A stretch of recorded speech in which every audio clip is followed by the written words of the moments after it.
ये एक तरह से आखिरी हथियार है कोरोना के से डील करने के लिए। बहुत ज़्यादा कोरोना बढ़ गया है और उसी के मद्देनज़र पिछले हफ्ते हम लोगों ने 6 दिन का लॉकडाउन लगाया था, जो कि कल सुबह 5 बजे ख़त्म हो रहा है। जिस तरह से तेज़ी से केसेस बढ़ रहे हैं दिल्ली के अंदर, उसको देखते हुए ये लॉकडाउन लगाना बहुत ज़रूरी हो गया था। ये एक तरह से आखिरी हथियार है कोरोना के से डील करने के लिए, लेकिन जिस तरह से केसेस बढ़ रहे थे, ये आखिरी हथियार इस्तेमाल करना ज़रूरी हो गया था। लेकिन अभी भी कोरोना का कहर जारी है और कोरोना कम नहीं हो रहा। तो इसीलिए उसके मद्देनज़र कई लोगों के भी, जनता के बीच में भी जब हम लोगों ने बात करने की कोशिश की, सबका मत यही है कि लॉकडाउन को भी और बढ़ाना चाहिए। तो लॉकडाउन को दिल्ली के अंदर 1 हफ्ते के लिए और बढ़ाया जा रहा है, अगले सोमवार को सुबह 5 बजे तक के लिए। इस दौरान हमने देखा, लॉकडाउन के दौरान की संक्रमण दर, पॉजिटिविटी रेट जिसको कहते हैं, ये लगभग 36-37% तक पहुंच गई। आज तक इतनी संक्रमण दर हमने दिल्ली में तो नहीं देखी, बाकी दुनिया भर में हो सकता हुई हो कहीं पे, लेकिन 36-37% तक संक्रमण दर पहुंच गई। पिछले 1-2 दिन से थोड़ी सी कम हुई है, आज 30 के नीचे आई है, 29 पॉइंट कुछ आई है। मैं ये नहीं कह रहा कि कोरोना खत्म होने की दिशा में जा रहा है, लेकिन ये अभी तथ्य हैं, अभी और कुछ दिन देखना पड़ेगा। हो सकता है बढ़ जाए, हो सकता है कम हो, लेकिन हम भगवान से प्रार्थना करते हैं कि कोरोना से हम लोगों को मुक्ति मिले। पिछले कुछ दिनों से हम देख रहे हैं कि दिल्ली में ऑक्सीजन की काफ़ी ज़्यादा समस्या हो रही है। दिल्ली में ऑक्सीजन की काफ़ी कमी महसूस हो रही है। दिल्ली की इस वक्त ज़रूरत 700 टन की है और हमें केंद्र सरकार से 480 टन अलॉट हुई है। कल 10 टन और अलॉट किया केंद्र सरकार ने, 490 टन अब दिल्ली को अलॉट हुई है। लेकिन ये पूरी अलॉटमेंट भी अभी दिल्ली में नहीं आ रही है, इसका भी काफ़ी कम, एक तरह से कल 330-335 तक ही दिल्ली पहुंची है। तो 700 टन की ज़रूरत है इतने कोरोना की महामारी में, उसके मुकाबले में 330-335 ही पहुंच रही है। ये दिल्ली, जो ऑक्सीजन की कमी है दिल्ली के अंदर, ऑक्सीजन पहुंच नहीं रही है, जगह जगह से जो ऑक्सीजन आनी है, ये एक बहुत बड़ा कारण है जो ऑक्सीजन की कमी जगह जगह अस्पतालों में महसूस हो रही है।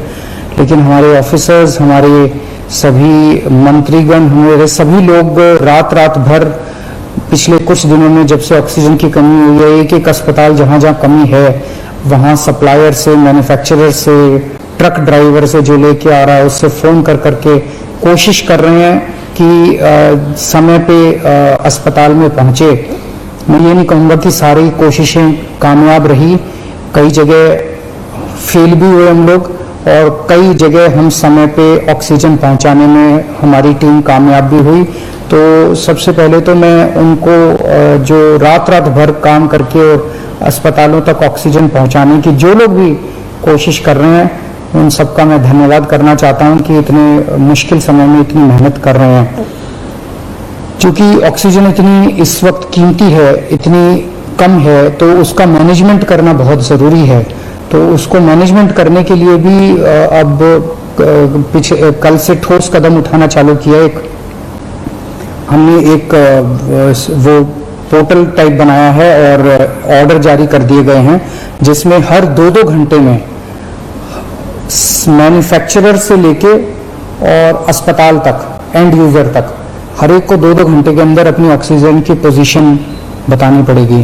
कि मैन्युफैक्चरर को बताना पड़ेगा कि पिछले 2 घंटे के अंदर कितने ट्रक उसके निकले, सप्लायर को बताना पड़ेगा कि कितने ट्रक उसके दिल्ली के अंदर, दिल्ली की तरफ जा रहे हैं, अस्पतालों को बताना पड़ेगा कि पिछले 2 घंटे में कितनी इस्तेमाल हो गई, कितनी घंटे की और बच गई। ये सारी चीज़ें ताकि दिल्ली सरकार को पता रहे कि कहाँ कमी आने वाली है।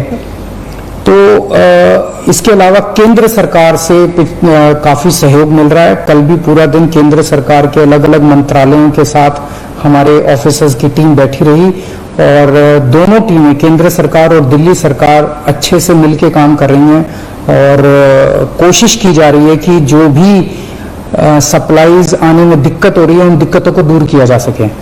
और मैं समझता हूं कि आने वाले कुछ दिनों के अंदर ये बहुत ज़्यादा अफरा तफरी का जो आलम है ये ठीक हो जाना चाहिए।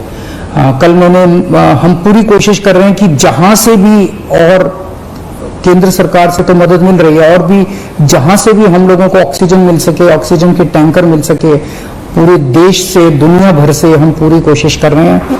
कल देश के सभी मुख्यमंत्रियों को मैंने चिट्ठी लिखी है कि अगर आपके यहाँ, आपके राज्य में, गवर्नमेंट में या किसी कंपनी में कोई ऑक्सीजन की पॉसिबिलिटी हो तो हमें ऑक्सीजन मुहैया कराइए, ऑक्सीजन टैंकर मुहैया कराइए। कुछ एक राज्यों के साथ बातचीत भी शुरू हुई है, जब भी कुछ कॉन्क्रीट नतीजे आएंगे मैं आपको ज़रूर बताऊंगा। लेकिन बहुत ज़्यादा कठिन परिस्थिति है, इन कठिन परिस्थितियों के अंदर सब मिलके काम कर रहे हैं। मैं उम्मीद करता हूं कि ये जो इतनी बड़ी इमरजेंसी क्रिएट हो गई है, इससे हम लोगों को जल्द छुटकारा मिलेगा।